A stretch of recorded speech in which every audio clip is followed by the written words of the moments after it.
Hi friends, welcome to Emo's Creation and Cooking. നമുക്കിന്നൊരു പായസം ഉണ്ടാക്കാം. ഒരു ഗോതമ്പ് പായസമാണ് ഉണ്ടാക്കാൻ പോകുന്നത്. ഈ ഗ്ലാസ്സിൽ ഒരു ഗ്ലാസ് ഗോതമ്പ്, നൈസായിട്ടുള്ള നുറുക്ക് ഗോതമ്പാണ്. അത് വെച്ചിട്ട് നമുക്ക് ഇന്നൊരു ചെറിയൊരു പായസം ഉണ്ടാക്കാം. ഇതിൻ്റെ കൂടെ ലച്ചുണ്ട്. ലച്ചുവിന് അമ്മമ്മയുടെ കൂടെ വീഡിയോ ചെയ്യണമെന്നൊരു ആഗ്രഹം. അപ്പം ഇതിൻ്റെ കൂടെ വീഡിയോ ചെയ്യാൻ ലച്ചുണ്ട്. നമുക്ക് കഴുകിയിട്ട് വരാം. ഗോതമ്പ് നല്ലപോലെ കഴുകി 2-3 തവണ കഴുകി കൊണ്ടുവന്നിട്ടുണ്ട്. അതിൽ നമുക്ക് ഒരു മുറി നാളികേരത്തിൻ്റെ 2ാം പാലാണിത്. വലിയൊരു മുറി നാളികേരത്തിൻ്റെ 1ാം പാല് ഞാൻ മാറ്റി വെച്ചിട്ട് 2ാം പാലാണ്. 2ാം പാലിൽ നമുക്ക് ഗോതമ്പ് കുക്കറിലിട്ട് വേവിക്കാൻ പറ്റും. ഒരു 1-2 വിഷിൽ വന്നാൽ മതി. കുക്കർ ഓഫ് ചെയ്യാം. കുക്കർ അടുപ്പത്ത് വെച്ചിട്ട്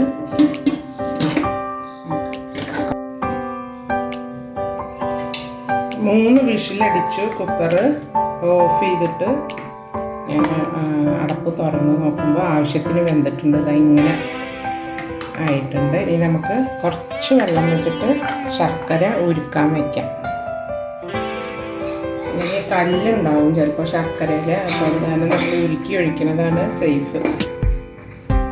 അപ്പോൾ കല്ലോട് അങ്ങനെ നേരിട്ടിട്ട് കഴിഞ്ഞാൽ അത് അലിഞ്ഞു വരുമ്പോൾ കല്ലൊക്കെ ഉണ്ടെങ്കിൽ ബുദ്ധിമുട്ടാണ്. അപ്പം നമുക്ക് ശർക്കര ഉരുക്കിയെടുക്കാം. ശർക്കര ഉരുകിയിട്ടുണ്ട്, ഉരുകി വരുന്നുണ്ട്. 4 അച്ച് ശർക്കരയാണ് ഞാനിട്ടത്. ചെറിയൊരു ഗ്ലാസ് ഗോതമ്പല്ലേ ഉള്ളൂ. അപ്പോൾ 4 അച്ച് ഇതുപോലെയുള്ള 4 എണ്ണമാണ് ഞാൻ ഇട്ടിട്ടുള്ളത്. അതാണ് നല്ലപോലെ വെന്തൊരുകിയിട്ടുണ്ട്. അത് അരിഞ്ഞത് നമുക്ക് അരിച്ചിട്ട് വെന്തിട്ടുള്ള ഗോതമ്പിലേക്ക് ഒഴിച്ച് കൊടുക്കണം. ലാസ്റ്റാണ് നാളികേരപ്പാൽ 1ാം പാൽ ഒഴിക്കേണ്ടത്.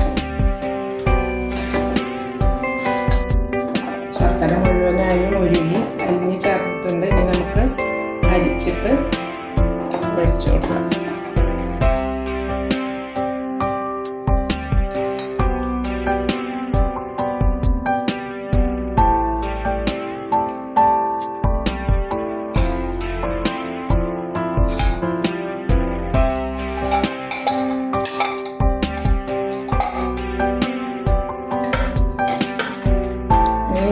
അടുപ്പത്ത് വെച്ച് നല്ലപോലെ ഉരുകി തിളക്കണം. തിളച്ച് ഉരുകി വെന്ത് മിക്സായി ശർക്കരയും ഗോതമ്പൊക്കെ ഒന്ന് നന്നായിട്ട് ചേർന്ന് കിട്ടണം.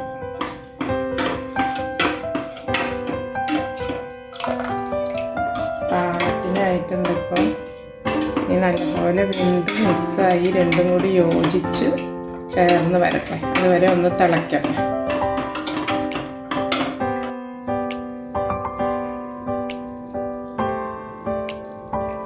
ശർക്കരയും ഗോതമ്പും നല്ലപോലെ ഒന്ന് ചേർന്ന് വേവുന്നതിൻ്റെ ഒരു നല്ല മണം വരുന്നുണ്ട്. നല്ലപോലെ തിളച്ച് മിക്സായി വളരെ ഇതായിട്ടുണ്ട്, സോഫ്റ്റായിട്ടുണ്ട്. ഗോതമ്പൊക്കെ ഉരുകിയ ശർക്കര ആയതുകൊണ്ട് പെട്ടെന്ന് അലിഞ്ഞ് ചേർന്നിട്ട് നല്ലൊരു മണം വരുന്നുണ്ട്. ഇനി നല്ലപോലെ ഒന്ന് തിളക്കട്ടെ.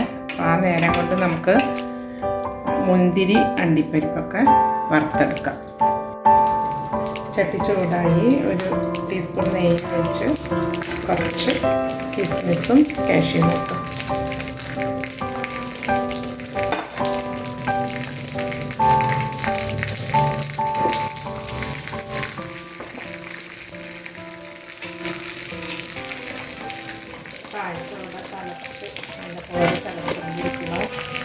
അതിലേക്ക് ലാസ്റ്റായിട്ട് 1ാം പാൽ വെച്ച് കൊടുക്കാം.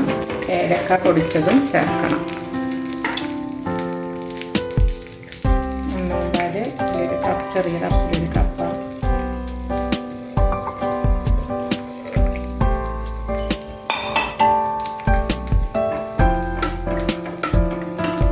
നല്ലൊരു മണം വരുന്നുണ്ട്. പാകത്തിന് ലൂസായിട്ട് കറക്റ്റ് ഇതായിട്ട് കിട്ടിയിട്ടുണ്ട് പായസം.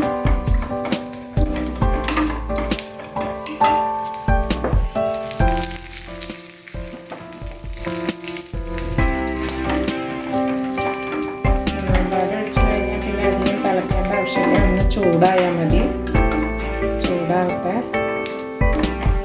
മുന്തിരി ആയിട്ടുണ്ട്. അതെടുത്ത് പായസത്തിലിടാം.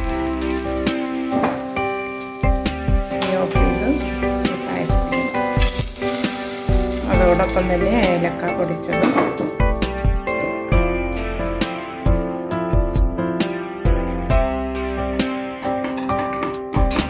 പായസം റെഡി ആയിട്ടുണ്ട്. ഇനി കഴിച്ചിട്ട് ടേസ്റ്റ് എങ്ങനെയുണ്ടെന്ന് പറയാം.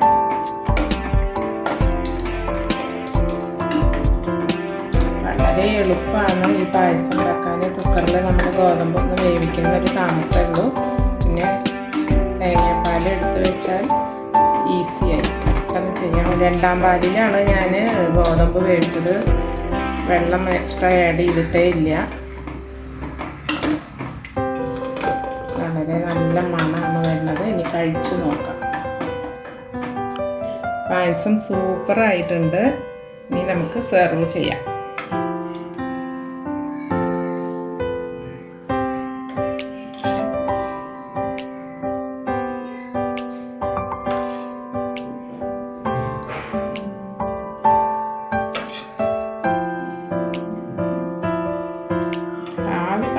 പായസം വെച്ചു ടേസ്റ്റ് ചെയ്യണേ. വെച്ചുവിനെ വിളിക്കാം നമുക്ക് ടേസ്റ്റ് ചെയ്യാനായിട്ട്. വെച്ചു ടേസ്റ്റ് ചെയ്തിട്ട് എങ്ങനെയുണ്ടെന്ന് പറയണം കേട്ടോ അമ്മമ്മയുടെ അടുത്ത്. വാ വെച്ചു, വാ വെച്ചു ടേസ്റ്റ് ചെയ്ത് നോക്ക്. എന്നിട്ട് എങ്ങനെയുണ്ടെന്ന് പറയണം അമ്മമ്മയുടെ അടുത്ത്.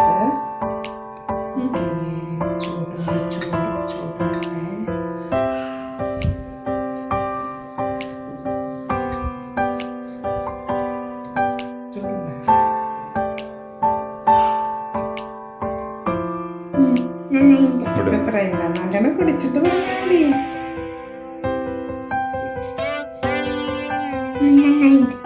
എങ്ങനെയുണ്ട്? അടിപൊളിയാണോ?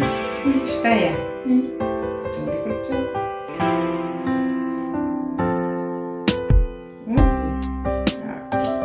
പറഞ്ഞു നന്നായിട്ടുണ്ട്. അപ്പോൾ വീഡിയോ എല്ലാവരും വാച്ച് ചെയ്യണം, സബ്സ്ക്രൈബ് ചെയ്യണം, ഷെയർ ചെയ്യണം, ലൈക്ക് ചെയ്യണം, കമൻറ്റ് ചെയ്യണം. എല്ലാവരും ഉണ്ടാക്കി നോക്കണം. വളരെ ഈസി ആയിട്ട്